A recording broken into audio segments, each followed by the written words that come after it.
Hello everyone, welcome to my YouTube channel English and Polity with Sudhist. So guys, आज जो है हम pronoun में इंटरोगेटिव प्रोनाउन को पढ़ेंगे। प्रोनाउन में ही पिछली वीडियोज में हमने personal pronoun, possessive pronoun, demonstrative pronoun, distributive pronoun, reciprocal pronoun, reflexive pronoun, relative pronoun और इंडेफिनिट प्रोनाउन का डिटेल अध्ययन कर लिया था और आज जो है हम इंटरोगेटिव प्रोनाउन को समझेंगे।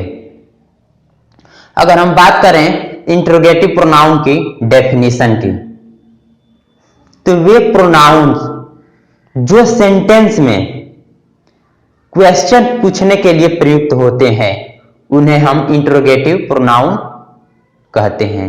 यानी कि वे प्रोनाउन जो वाक्य में प्रश्न पूछने के लिए प्रयुक्त होते हैं उन्हें हम इंटरोगेटिव प्रोनाउन कहते हैं। जैसे who, whom, what, which, whose, ये सभी हमारे इंटरोगेटिव प्रोनाउंस हुए और इनके बाद हम हेल्पिंग वर्ब का यूज करते हैं। और इन्हीं के साथ हम थोड़ी सी डेफिनेशन जान लें इंटरोगेटिव एडजेक्टिव और इंटरोगेटिव एडवर्ब क्या होता है। तो पहले बात करें इंटरोगेटिव एडजेक्टिव की, तो वे एडजेक्टिव जो सेंटेंस में क्वेश्चन पूछने के लिए प्रयुक्त होते हैं उन्हें हम इंटरोगेटिव एडजेक्टिव कहते हैं। जैसे व्हाट, विच, व्हिच, ये सब तीनों हमारे क्या हैं, इंटरोगेटिव एडजेक्टिव हैं। और इनके बाद इंटरोगेटिव एडजेक्टिव के बाद हमारा नाउन यूज होता है, उसके बाद हेल्पिंग वर्ब यूज होता है। और एडजेक्टिव भी हमारा डिटरमिनर की ही कैटेगरी का होता है जो नाउन के पहले ही यूज होगा और नाउन के बाद हेल्पिंग वर्ब यूज होगा। अगर हम बात करें इंटरोगेटिव एडवर्ब की, तो वे एडवर्ब जो सेंटेंस में क्वेश्चन पूछने के लिए प्रयुक्त होते हैं या यूज होते हैं, यानी कि वे एडवर्ब जो सेंटेंस में प्रश्न पूछने के लिए यूज होते हैं उन्हें हम इंटरोगेटिव एडवर्ब कहते हैं। तो इसी चीज को हम देखते हैं कि इंटरोगेटिव एडवर्ब जैसे who, which, how, how far, कितनी दूर, where, why, when, how many, how much, how often, how many times, कितनी बार, in what way, in what state of, in what degree, how long, where for, जिन्हें हम for what reason कहते हैं, व्हेंस, from where, विदर, इसको पढ़ेंगे विदर, at what place. ये सभी हमारे इंटरोगेटिव एडवर्ब्स हैं जो हम इनकी चर्चा जब एडजेक्टिव पढ़ाएंगे तो इंटरोगेटिव एडजेक्टिव की चर्चा करेंगे, जब एडवर्ब पढ़ाएंगे तो इंटरोगेटिव एडवर्ब की चर्चा करेंगे। फिलहाल हम इनका जो एक दो सेंटेंस बना करके देख लेते हैं, फिर हम इंटरोगेटिव प्रोनाउंस की डिटेल चर्चा करेंगे। जैसे हम सेंटेंस लेते हैं, जैसे व्हाट इज योर, जैसे ये जो है जनरली हम लोग यूज करते हैं sentence what is your name, चाहे वो पढ़ा लिखा आदमी हो चाहे अनपढ़ हो, सभी यूज करते हैं इस सेंटेंस को, व्हाट इज योर नेम। तो अब हम ध्यान देंगे कि हमने कहा कि इनके बाद हेल्पिंग वर्ब आता है, यहाँ हेल्पिंग वर्ब यूज हुआ है और यहाँ देख रहे हैं कि ये हमारे कैसे है, इंटरोगेटिव प्रोनाउन यूज हुआ है। और एक ले लेते हैं जैसे what is your father, what is your father. और एक बात हम ध्यान रखेंगे कि किसी भी वर्ड के, बता दे रहे हैं फिर एक बात, कि अगर हमारा आर के पहले कोई वॉवेल साउंड आता है, आर के पहले वॉवेल साउंड आता है तो आर का प्रोनाउंसिएशन हमारा क्या होता है, अ हो जाता है। जैसे वर्ब, इसलिए हम जो है इनको हम वर्ब नहीं पढ़ते हैं, वर्ब। जैसे हम देख लेते हैं एक वर्ड, आर के पहले वावेल साउंड आया तो आर का प्रोनाउंसिएशन हम क्या बोलेंगे, अ बोलेंगे। तो इसका जो है शुद्ध प्रोनाउंसिएशन क्या होगा, वर्ब, वर्ब। इसी तरह से और भी हमारा ध्यान रखेंगे, जैसे हम लोग पढ़ते हैं ग्रामर बोलते हैं, ग्रामर नहीं पढ़ेंगे, उसको हम क्या बोलेंगे, ग्रामर, ग्रामर। और हम एक और रूल ध्यान लेते हैं कि अगर किसी भी वर्ड के अंत में AR EROR ARERORRE। तो अब इनका प्रोनाउंसिएशन हमारा क्या हो जाता है, अ हो जाता है। जैसे हमने कहा कि फादर, इसको क्या पढ़ेंगे, ईआर का साउंड क्या आएगा हमारा, अ आएगा। तो father, what is your father, ये सब जो है पहले भी बता चुके हैं, फिर एक बार हम बता दिए हैं। अब देख रहे हैं कि यहाँ जो है हमारा हेल्पिंग वर्ब यूज हुआ है और ये जो है हमारा इंट्रोगेटिव प्रोनाउन हुआ। और भी हम ले सकते हैं, जैसे और भी सेंटेंस ले लेते हैं समझने के लिए, एक दो। जैसे इंट्रोगेटिव एडजेक्टिव पर बना ले, जैसे जो है जनरली हम लोग यूज करते हैं इस तरह से कुछ sentence, which class do you read in, which class do you read in. अब इसको चाहे तो कुछ ऐसे इस तरह से भी लिख देते हैं, जैसे in which class do you read, दोनों बात सही है। प्रेपोजिशन के बाद विच का भी यूज कर सकते हैं और बाद में भी इंड में भी रख सकते हैं। तो in which class do you read, ये भी सही है, दोनों बात हमारा। तो अब हम देख रहे हैं ये हमारा नाउन हुआ, हेल्पिंग वर्ब आया, और ये देख रहे हैं कि नाउन के पहले कैसा हुआ, ये इंट्रोगेटिव हमारा एडजेक्टिव हुआ। और इसी तरह से आप देख रहे हैं कि प्रेपोजिशन, ये लास्ट में प्रेपोजिशन हो गया, जबकि प्रेपोजिशन यहाँ हो गया हमारा ये प्रेपोजिशन, और प्रेपोजिशन हमने स्टार्टिंग में रख दिया, तो कोई बात नहीं। अब यहाँ देख रहे हैं कि विच आया और ये नाउन आया और ये हेल्पिंग वर्ब आया, और यहाँ देख रहे हैं कि इंट्रोगेटिव एडजेक्टिव हमारा हो गया, इंट्रोगेटिव एडजेक्टिव हो गया। और भी हम सेंटेंस ले सकते हैं, जैसे और भी हम समझने के लिए सेंटेंस अब इंट्रोगेटिव एडवर्ब पर ले लेते हैं। जैसे एक सेंटेंस, जैसे वेयर डू यू लिव, जैसे बोलते हैं हम लोग कि where do you live, where do you live, ये क्वेश्चन पूछा जा रहा है, सब में क्वेश्चन मार्क हमने लगाया हुआ है। तो अब हम ध्यान दे रहे हैं कि वेयर, जो वेयर का जवाब देने वाला हमने नाउन में भी पढ़ाया था कि वेयर का जो जवाब देता है वो हमारा एडवर्ब होता है, और इनके बाद देख रहे हैं कि हेल्पिंग वर्ब आया हुआ है और ये हमारा एडवर्ब, वेयर का जवाब देने वाला एडवर्ब होता है। और भी ले सकते हैं, जैसे एक सेंटेंस इन्हीं पर देख लेते हैं, जैसे where are you going, where are you going, question mark. अब हम देख रहे हैं कि यहाँ पर वेयर का जवाब देने वाला भी हमारा कैसा हुआ, एडवर्ब हुआ, ये हेल्पिंग वर्ब हुआ। तो ये जो है हमने समझ लिया, और इनकी हम चर्चा डिटेल जब एडजेक्टिव पढ़ाएंगे तो करेंगे, इनकी एडवर्ब पढ़ाएंगे तो करेंगे। फिलहाल हम इंटरोगेटिव प्रोनाउन पर हम फोकस करेंगे। अब जो है इनको जो है हम आगे कुछ सेंटेंस के माध्यम से इंटरोगेटिव प्रोनाउंस को समझते हैं।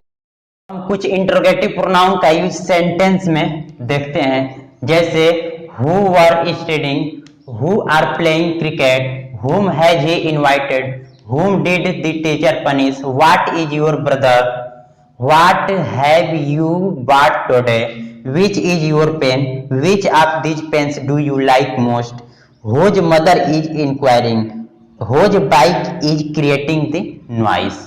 अब हम ध्यान देंगे कि इंटरोगेटिव प्रोनाउन का यूज स्टार्टिंग में हुआ है, तो ये जो है प्रश्न पूछने का काम करेगा।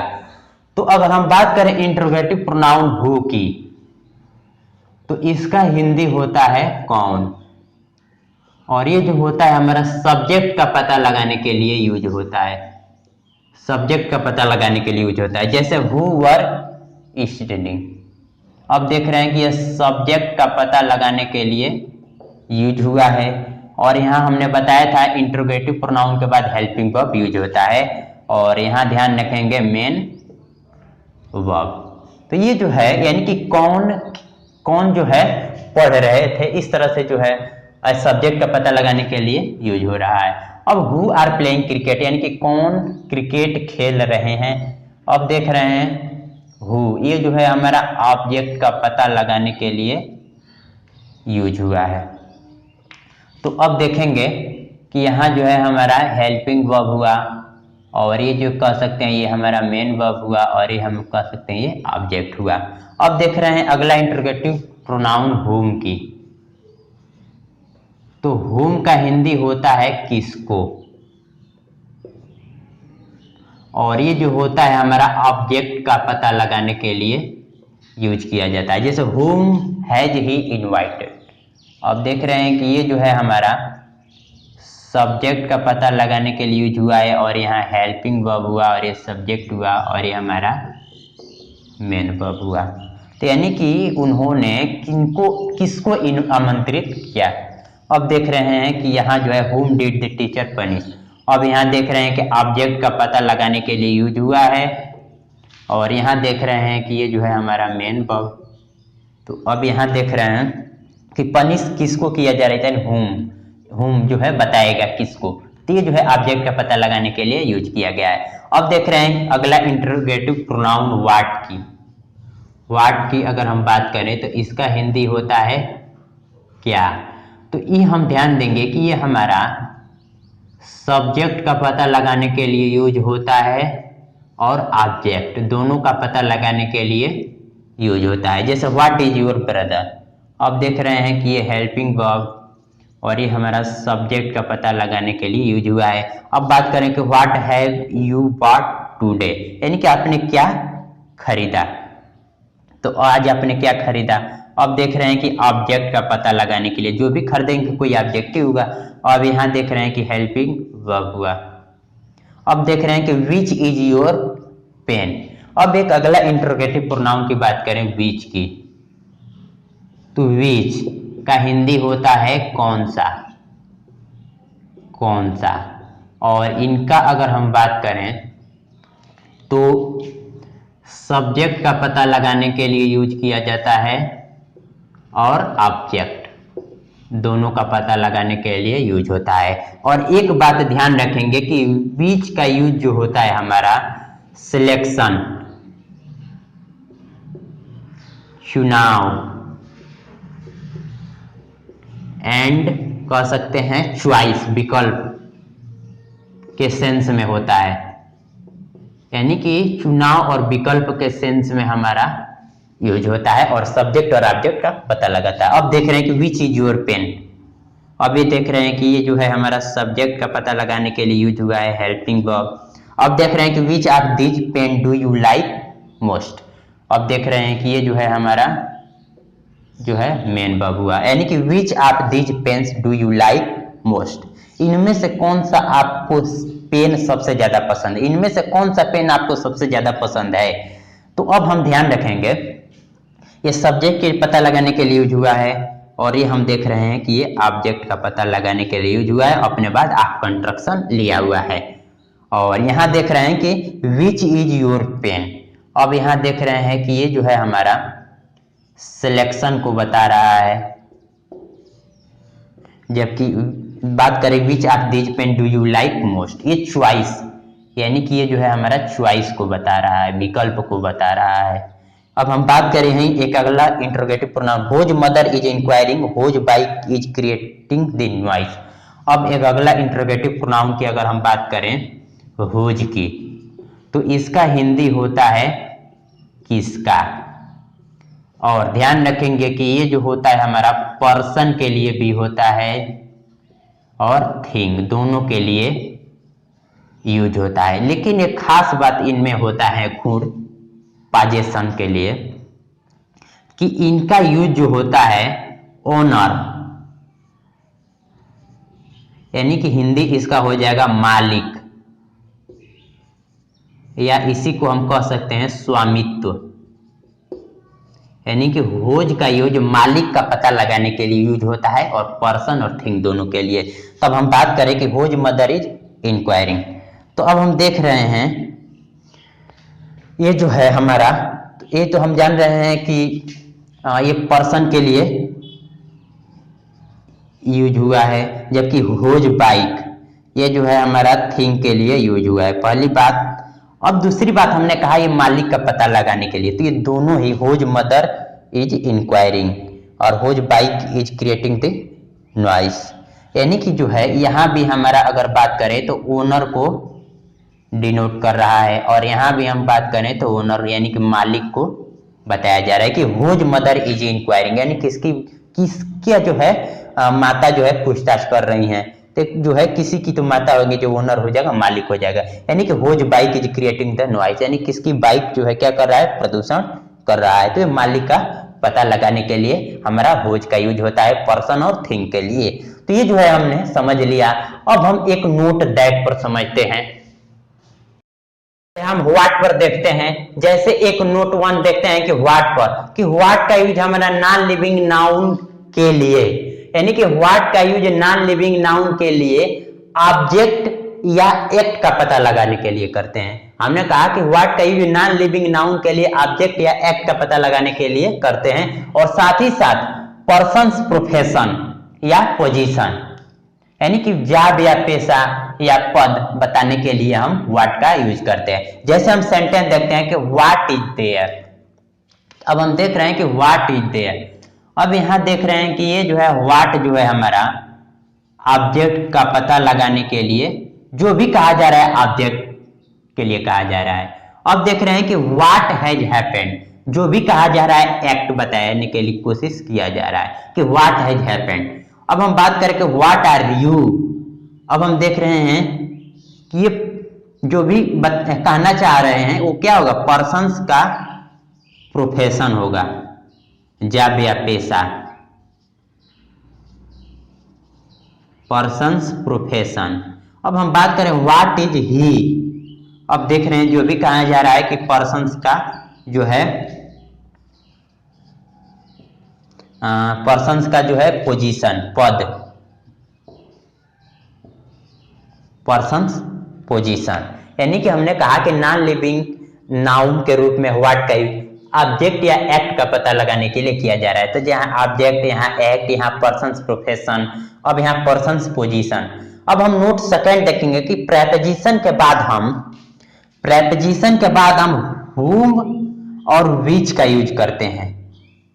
नोट सेकंड हम देख रहे हैं कि प्रेपोजिशन के बाद whom और which का करते हैं, न कि who का और न कि that का। जैसे with whom are you going। अब देख रहे हैं कि ये हमारा प्रेपोजिशन हुआ, इनके बाद हमने whom का यूज किया। अब देख रहे हैं कि by whom was the Ramayan written। अब हम देख रहे हैं कि ये प्रेपोजिशन के बाद whom का यूज किया। अब ये प्रेपोजिशन के बाद whom का, to whom are you talking। अब देख रहे हैं कि प्रेपोजिशन के बाद हम which का, तो ये जो है in which class do you read। तो ये जो है हमने प्रेपोजिशन के बाद whom और which का यूज करते हैं। अब हम नोट थर्ड देखेंगे कि अगर who which that से स्टार्ट हो रहा है, अगर हमारा सेंटेंस who which, अगर हम बात करें कि who which what, ध्यान देंगे who which what से अगर हमारा सेंटेंस स्टार्ट हो रहा है तो प्रेपोजिशन को लास्ट में रखते हैं। जैसे who, अब देख रहे हैं कि आर। अब यहाँ देख रहे हैं कि प्रेपोजिशन को हमने लास्ट में रख दिया तो who से स्टार्ट कर दिया। अब यहाँ प्रेपोजिशन को हमने लास्ट में रख दिया तो who से स्टार्ट कर दिया। यहाँ भी हमने प्रेपोजिशन को लास्ट में रख दिया तो who से स्टार्ट कर दिया। who are you going with, who was the Ramayan written by। इसी का हम दूसरे तरह से लिख रहे हैं कि who are you talking to। अब देख रहे हैं कि which class do you read in। हम जो है प्रेपोजिशन को लास्ट में रख दिए तो which से भी स्टार्ट कर सकते हैं, लेकिन ध्यान रखेंगे कि which जो है ऐसा इंटरोगेटिव प्रोनाउन है जो अपने पहले भी जो क्या करेगा, प्रेपोजिशन ले लेगा और लास्ट में भी ले लेगा। तो अब हम देख रहे हैं कि what train will you go by। अब ये प्रेपोजिशन को लास्ट में रख करके what से स्टार्ट कर दिए। अब what year was he born in। अब इन को लास्ट में रख के प्रेपोजिशन को what से हम स्टार्ट कर दिए। अब देख रहे हैं कि what is he laughing at। Preposition को लास्ट में रख करके what से सेंटेंस हम स्टार्ट कर दिए। तो ये जो है हमने नोट थर्ड हमने देख लिया। अब जो है हम इंटरोगेटिव प्रोनाउन या कह सकते हैं कि WH फैमिली वर्ड का यूज इनडायरेक्ट क्वेश्चन में कैसे होता है, इस चीज को हम देखते हैं। रूल देखेंगे कि इंटरोगेटिव प्रोनाउंस या WH family words, interrogative pronouns या WH फैमिली वर्ड जैसे who, whom, which, what, इनका यूज डायरेक्ट क्वेश्चन में होता है तो कैसे होगा और इनडायरेक्ट क्वेश्चन में यूज होगा तो कैसे होगा। जैसे अब हम ध्यान देंगे कि यहाँ व्हाट इज ही डूइंग और यहाँ हेल्पिंग वर्ब। अब देख रहे हैं कि डायरेक्ट क्वेश्चन में हुआ है I don't know what he is doing. अब देख रहे हैं कि हाँ व्हाट, इनके बाद जो है हमारा सब्जेक्ट, उसके बाद आया हमारा हेल्पिंग वर्ब, ये इनडायरेक्ट यूज हुआ है। तो हम एक बात ध्यान रखेंगे कि अगर डायरेक्ट यूज हुआ है तो ये हमारा इंट्रोगेटिव प्रोनाउन हुआ, अगर इनडायरेक्ट यूज हुआ है तो ये हमारा रिलेटिव प्रोनाउन हुआ। तो इनके लिए अगर हम समझ लें डायरेक्ट क्वेश्चन में यूज अगर हम करें, डायरेक्ट क्वेश्चन में कैसे यूज होगा, तो अगर हम बात करें WH फैमिली वर्ड्स आ जाए, WH फैमिली वर्ड्स, उसके बाद WH फैमिली वर्ड, उसके बाद जो है हमारा हेल्पिंग वर्ब, उसके बाद हमारा सब्जेक्ट। तो इस दशा में यह WH फैमिली वर्ड्स क्या हो जाएगा हमारा इंटरोगेटिव प्रोनाउन हो गया। अगर हम बात करें इनडायरेक्ट यूज, इनडायरेक्ट क्वेश्चन में इनका अगर हम यूज करें, अगर इनडायरेक्ट क्वेश्चन में इनका हम यूज करें तो इनके लिए हम क्या करेंगे कि WH फैमिली वर्ड्स, उसके बाद जो है हमारा सब्जेक्ट, उसके बाद हमारा हेल्पिंग वर्ब आता है। तो इस दशा में यह WH फैमिली वर्ड हमारा क्या हो जाएगा, रिलेटिव प्रोनाउन हो जाएगा। जैसे अब देख रहे हैं इनके बाद जो है हमने कहा कि डायरेक्ट यूज में WH फैमिली वर्ड के बाद हेल्पिंग वर्ब आएगा, तो हेल्पिंग वर्ब आया, उसके बाद सब्जेक्ट आया। अब देख रहे हैं कि इनडायरेक्ट क्वेश्चन में WH फैमिली वर्ड के बाद सब्जेक्ट, उसके बाद हेल्पिंग वर्ब, तो सब्जेक्ट उसके बाद हेल्पिंग वर्ब। तो ये हमारा पता चला कि व्हाट यहाँ पर क्या हुआ, इंट्रोगेटिव प्रोनाउन हुआ इसके अनुसार। अब यहाँ हम बात करें तो यहाँ इसके अकॉर्डिंग यहाँ रिलेटिव प्रोनाउन हुआ। इसी तरह से tell me what you have written, अब देख रहे हैं कि व्हाट सब्जेक्ट हेल्पिंग वर्ब। तो अब हम देख रहे हैं कि ये हमारा व्हाट कैसा हुआ, रिलेटिव प्रोनाउन हुआ। आई आस्क्ड हु सी, ये भी देख रहे हैं वाज। तो अब हम देख रहे हैं कि ये हमारा रिलेटिव प्रोनाउन हुआ, और यहाँ देख रहे हैं कि ये हमारा सब्जेक्ट आया हुआ है और ये हमारा हेल्पिंग वर्ब आया हुआ है। अब देख रहे हैं कि ये जो है हमारा I don't know what C wants. अब देख रहे हैं कि व्हाट, उसके बाद सब्जेक्ट, उसके बाद हमारा मेन वर्ब। तो अब यहाँ ध्यान रखें कि व्हाट हमारा कैसा हुआ, रिलेटिव प्रोनाउन हुआ। अब देख रहे हैं कि टेल मी हुम, अब यहाँ देख रहे हैं कि सब्जेक्ट, और यहाँ देख रहे हैं कि मेन वर्ब, और यहाँ देख रहे हैं कि रिलेटिव प्रोनाउन। तो एक बात हम ध्यान रखेंगे कि WH फैमिली वर्ड्स के बाद हमारा ध्यान रखेंगे हेल्पिंग वर्ब या मेन वर्ब, उसके बाद हमारा सब्जेक्ट, और यहाँ ध्यान रखेंगे है सब्जेक्ट, उसके बाद हेल्पिंग वर्ब या मेन वर्ब। तो अब यही ध्यान देंगे कि do you know whose coat this is. अब यहाँ देख रहे हैं कि ये जो है हमारा पोजीशन बता रहा है कोट से। तो ये जो है हमने रूल हमने समझ लिया इंट्रोगेटिव प्रोनाउन और WH फैमिली वर्ड में कैसे यह इंट्रोगेटिव प्रोनाउन होगा और कैसे यह रिलेटिव प्रोनाउन हो गया। अब जो है हम एक रूल देखते हैं कि कंपाउंड इंट्रोगेटिव प्रोनाउन पर रूल देखेंगे कि whoever, whatever and whichever, इन तीनों का यूज कंपाउंड इंट्रोगेटिव प्रोनाउंस में करते हैं।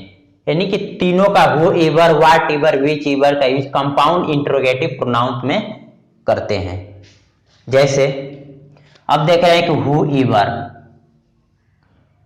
टोल्ड यू सो पहले यूज हुआ है direct, whoever told you that was lying, whatever are you doing. अब ये जो है देख रहे हैं कि डायरेक्ट यूज हुआ है। अब इनको जो है हम कहेंगे कंपाउंड इंट्रोगेटिव प्रोनाउन। अब यही इनको भी हम कंपाउंड इंट्रोगेटिव प्रोनाउन कहेंगे, इनको भी हम कंपाउंड इंट्रोगेटिव प्रोनाउन कहेंगे। और यहाँ हम देख रहे हैं कि ये जो है हमारा मेन वर्ब, ये भी हमारा मेन वर्ब, और यहाँ देख रहे हैं कि ये हमारा हेल्पिंग वर्ब। तो ये जो है हमने, और दूसरी बात हु एवर, व्हाट एवर और विच एवर का यूज हम कैन बी द सब्जेक्ट या object of the verb in other class, यानी कि जो है who ever, whatever, whichever का यूज हम दूसरे क्लास के वर्ब के सब्जेक्ट और ऑब्जेक्ट के रूप में भी करते हैं। जैसे you can marry who ever you like. अब देख रहे हैं कि ये जो है हमारा सब्जेक्ट और ये हमारा जो देख रहे हैं कि वर्ब, और यहाँ देख रहे हैं कि इनके बाद यहाँ देख रहे हैं कि ऑब्जेक्ट के रूप में हुआ है। तो ये जो है दूसरे क्लास के ऑब्जेक्ट के रूप में हुआ है। तो अब हम देख रहे हैं कि ये हमारा जो क्या हुआ, क्लास हुआ और इसके ऑब्जेक्ट के रूप में हुआ। अब देख रहे हैं कि he will eat what ever he is given. अब देख रहे हैं कि ये सब्जेक्ट हुआ और ये हमारा हेल्पिंग वर्ब हुआ। अब ये देख रहे हैं कि ये भी हमारा ऑब्जेक्ट के रूप में हुआ है, और ये जो है हमारा क्या हुआ, क्लास हुआ। अब देख रहे हैं कि विच एवर रनर्स, ये जो देख रहे हैं कि हमारा सब्जेक्ट के रूप में हुआ है, comes first will get a prize. अब ये देख रहे हैं कि runners comes first will get a prize, ये जो है हमारा क्लास हुआ। तो हमने बताया था क्लास हमारा जनरली टू टाइप में होता है, एक होता है हमारा प्रिंसिपल क्लास और दूसरा होता है हमारा सबऑर्डिनेट क्लास, और एक तीसरा हमें जरूरत क्या पड़ा, कोऑर्डिनेट क्लास की। तो हमने समझाया था क्लास में, और हमने कहा था कि कोऑर्डिनेट क्लास हमारा प्रिंसिपल क्लास भी होता है और सबऑर्डिनेट क्लास भी होता है। तो ये जो है हमने समझ लिया। अब जो है हम इंट्रोगेटिव वर्ड के बाद अगर इवर सो इवर ऐड करते हैं तो ये हमारा या तो प्रोनाउन की तरह बिहेव करेगा, या हमारा एडजेक्टिव की तरह बिहेव करेगा, या एडवर्ब की तरह बिहेव करेगा, या कंजंक्शन की तरह बिहेव करेगा। इनको जो है हम लिख करके केवल हिंदी समझ लेते हैं। अगर हु इवर अगर हमारा प्रोनाउन की तरह यूज हो रहा है, हु इवर प्रोनाउन की तरह यूज हो रहा है, तो इनका हिंदी अर्थ जो भी, जो कोई भी व्यक्ति। अगर व्हाट एवर प्रोनाउन की तरह यूज हो रहा है तो इनका हिंदी अर्थ हो जाएगा सारा, तमाम, जो चाहे, कुछ परवाह नहीं की। अगर व्हाट एवर हमारा एडजेक्टिव की तरह यूज हो रहा है तो इनका हिंदी अर्थ हो जाएगा सारा, सब का सब, जो कुछ भी, किसी भी प्रकार का, चाहे किसी भी प्रकार का। अगर विच एवर हमारा प्रोनाउन और एडजेक्टिव दोनों की तरह यूज हो रहा है, अगर विच एवर प्रोनाउन और एडजेक्टिव दोनों की तरह यूज हो रहा है तो इनका हिंदी अर्थ जो, यानी कि इनका हिंदी अर्थ हो जाएगा कोई भी, दो में से कोई परवाह नहीं, चाहे कोई सी भी, अनेकों में से कोई एक सा, ऐसा अर्थ निकलेगा। अगर विच सो एवर प्रोनाउन और एडजेक्टिव की तरह यूज हो रहा है तो इनका हिंदी अर्थ जो कोई। अगर व्हाट सो एवर प्रोनाउन की तरह यूज हुआ है तो इनका हिंदी अर्थ जो कुछ। अगर व्हाट सो एवर एडजेक्टिव की तरह यूज हो रहा है तो इनका हिंदी अर्थ निकलेगा जैसा भी, जो कुछ भी, किसी भी तरह का हो। अगर व्हाट सो एवर एडवर्ब की तरह यूज हो रहा है तो इनका हिंदी अर्थ निकलेगा किसी भी तरह का, कुछ नहीं। ये जो है हमने 8 लिया, और भी हम आगे देखते हैं। वेर एवर अगर हमारा प्रोनाउन की तरह यूज हो रहा है, वेर एवर अगर हमारा प्रोनाउन की तरह यूज हो रहा है तो इनका हिंदी अर्थ जहां कहीं निकलेगा। जबकि वेर एवर का अगर वेर एवर हमारा एडजेक्टिव की तरह यूज हो रहा है तो यहाँ कहां से हिंदी अर्थ निकलेगा। अगर वेर एवर हमारा कंजंक्शन की तरह यूज हो रहा है तो इनका हिंदी अर्थ चाहे जहां निकलेगा। अब हम देखेंगे कि होम एवर प्रोनाउन की तरह यूज हो रहा है तो इनका हिंदी अर्थ होगा जो कोई, जो भी। अगर होम सो एवर प्रोनाउन की तरह यूज हो रहा है तो इनका हिंदी अर्थ हो गया जिस किसी को भी। अगर वेर सो एवर कंजंक्शन की तरह यूज हो गया तो जहां कहीं। अगर व्हेन एवर एडवर्ब की तरह यूज हो गया तो ये कब। जबकि व्हेन एवर कंजंक्शन की तरह यूज हो गया तो चाहे कहीं, जब चाहे, किसी भी अवसर पर, कब। अगर व्हेन सो एवर एडवर्ब और कंजंक्शन दोनों की तरह यूज होता है तो यहाँ जो देख रहे हैं कि जब भी, जिस समय भी। अगर व्हेन सो एवर कंजंक्शन की तरह यूज हो गया तो जहां कहीं से, जिस किसी जगह से, जहां से भी हिंदी अर्थ निकलेगा। और हाउ एवर एडवर्ब की तरह यूज हो गया तो इनका हिंदी अर्थ जो कुछ भी हो, यद्यपि, कितना भी। हाउ एवर कंजंक्शन की तरह तो तथापि, बहरहाल। अगर हाउ एवर एडवर्ब की तरह यूज हो गया तो कुछ भी, यद्यपि, कितना भी। तो ये जो है हम इंट्रोगेटिव प्रोनाउन को आज यहीं समाप्त करते हैं और नेक्स्ट वीडियो में हम एक्सक्लेमेटरी प्रोनाउन को पढ़ेंगे। तो I hope you must have like this video.